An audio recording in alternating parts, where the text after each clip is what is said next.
This past Labor Day, just on the eve of Labor Day, the state Supreme Court made its decision certifying Al's election. He walked with me on 6 parades on the Iron Range, and the people were out there shouting, "Finally Franken, finally Frank." That became his new first name, Finally Franken. And already he's elected a judge to the U.S. Supreme Court. Now, isn't that nice? And a good judge. And he stood with me and Amy to get an inquiry by the Inspector General's office of the misapplication of pension benefit guarantee rules to steelworker pensions on the Iron Range. That's what it means to have another voice and a vote and someone who's got the courage to stand up for conviction. Now, we're going through, needn't remind anyone of it, the most serious recession since Franklin D. Roosevelt brought America out of the Depression. I moved through the Congress stimulus legislation. And I have a report card. Every 30 days, I hold the state departments of transportation, the federal DOT, the state transit agencies, the Corps of Engineers, the FAA before my committee and make them report every 30 days.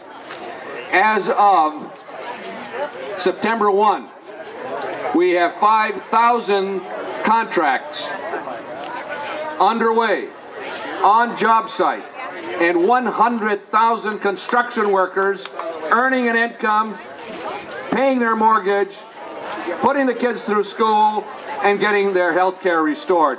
100,000 jobs. By November, by Thanksgiving Day, that will be 250,000 construction jobs. We're doing our part, and I'm holding their feet to the fire and making sure that they stand up.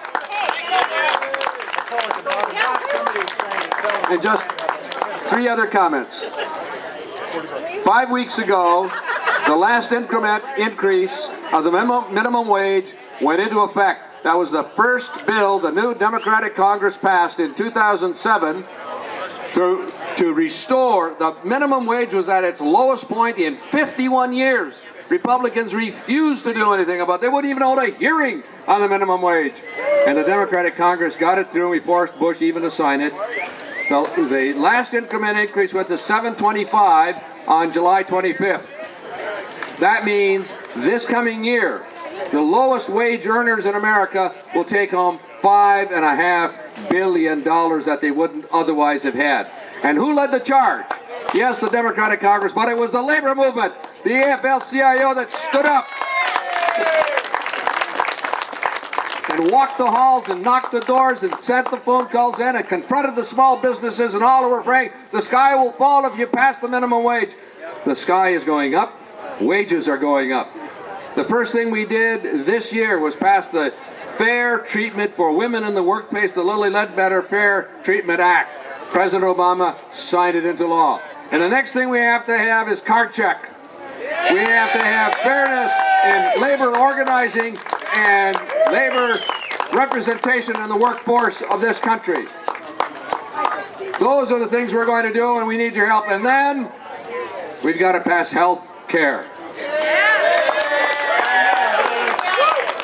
What you've seen this summer is a Republican campaign and a health insurance company campaign against fair treatment for health insurance.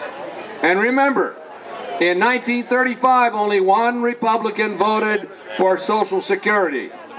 In 1965, only one Republican voted to bring Medicare to the House floor, and only half dozen voted for it. They've never liked Social Security. They don't like Medicare. They want to get rid of it. Newt Gingrich said he would when he became Speaker of the House. Dick Armey said he wanted to dismantle Medicare. And who are they posturing out there now? That's ridiculous.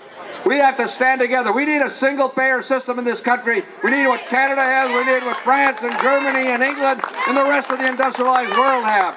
And if you stand together, we'll get it. We'll vote for it. And we'll stand up for you. Thank you for being out here.